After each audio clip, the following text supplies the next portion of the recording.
Think about your week: class, then the gym, then work, then practice, then studying, then somehow intramurals too. I'm sure a lot of us at Cal Poly are running on that kind of schedule. It's both busy, active, and at times a little overcommitted. When you're that stretched, warm-ups are usually the first thing that gets treated like background noise. A couple stretches, a light jog, maybe even a few passes back and forth. Then we go straight into sprinting, cutting, defending, landing, and right into full speed. In soccer, that shortcut can really cost you. ACL injuries aren't something that just happens to professional athletes on TV. They happen to student athletes, people playing club soccer, intramurals, even competitive games right here on campus. According to OrthoInfo from the American Academy of Orthopedic Surgeons, ACL injuries usually happen during these exact movements that soccer players repeat over and over, which is pivoting, cutting, and jumping. I grew up playing soccer, so those movements feel completely normal to me, but once I actually started researching how ACL injuries are prevented, I realized how much of them are actually preventable, and how little most teams are doing anything about it. Cal Poly Club and intramural soccer teams should implement a short ACL injury prevention model because ACL injuries are indeed serious. Soccer creates high risk for these movements, and proven prevention programs already exist. So today, I want to walk you through why ACL injuries are a real problem for soccer players, what a structured prevention warm-up looks like, and how making this change could genuinely protect Cal Poly students who play this sport. Let's start with the basics. The ACL, or the anterior cruciate ligament, is what stabilizes your knee during cutting, pivoting, jumping, and landing.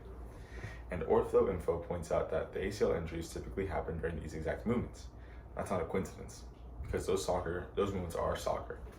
Every game is full of sudden direction changes, defensive reactions, where your foot is planted and the rest of your body is still moving. Here's the part that surprises people. Most ACL tears in soccer don't really come from a hard tackle or a collision. Researchers Ewan Garrett, writing in the British Journal of Sports Medicine, explain that ACL tears usually happen through non-contact mechanisms, meaning a player has to plant their foot, twist, lands, or change direction, and that's it. No contact required. That's also what makes this genuinely scary. The dangerous moment looks like a completely normal play right until the player is already on the ground.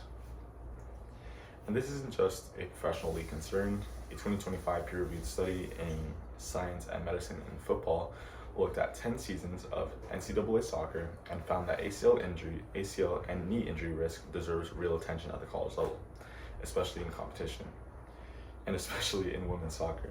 A lot of those injuries were tied to blocking, defending. Now, with club and intramural soccer aren't exactly NCAA soccer, sure, but the movements overlap completely. Sprinting, defending, planting, cutting, and reacting are all the same. I want to tell you about something I actually saw happen. I was at practice and one of my teammates just went down. It wasn't a large collision, it wasn't a hard tackle, it was a completely normal drill, and he had planted his foot, tried to change direction, and he had just fallen. This happened actually once or twice. But for a second, everyone froze because it didn't even look like anything had happened. There was no hit, no dramatic contact, and no obvious reason for him to be on the ground. But it happens. It made it unsettling. 1 second he was moving completely normal, the next second he was hurt, and practice basically stops around him. That moment really stuck with me because it's a perfect example of how fast soccer can flip from a routine or a fun game to an incredibly serious action. ACL injuries aren't just numbers in a research paper. They happen to real teammates during normal reps and normal practices. So, if a huge number of these injuries come from movement patterns soccer players repeat constantly, then the fix has to start here, before practices and even before games. So here's what I'm proposing. Cal Poly Club and intramural soccer teams should require a 15 to 20 minute structured ACL injury prevention warm-up before games, practices, based on a program called FIFA 11 Plus. I recently researched FIFA 11 Plus, and it's not just stretching. It's a systematic review published by the BMC Sports Science, Medicine, and Rehabilitation breaks down that what it actually is it includes running drills, strength work, plyometrics, balance, training agility, and landing control. The whole point is to train your body to move with control before you're sprinting and cutting at full intensity. And it's not just to loosen up your muscles. And there is evidence to this. It's not just a hunch. It's been studied extensively. The same systematic review looked at around 6 randomized clinical trials over 6,000 soccer players combined and found that FIFA 11 Plus reduced injury occurrence by 30%. Separately, a study in the American Journal of Sports Medicine found that FIFA 11 Plus reduced injury rates and reduced time lost to injury.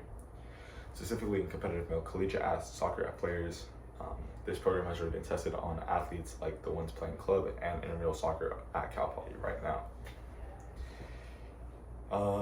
The good news is Cal Poly wouldn't have to realistically invent anything.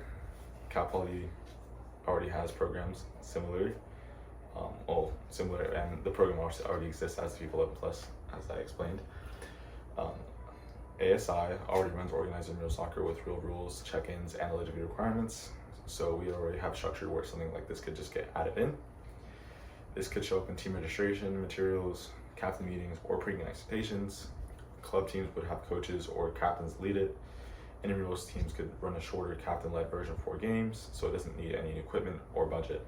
Mostly needs education, consistency, and little accountability.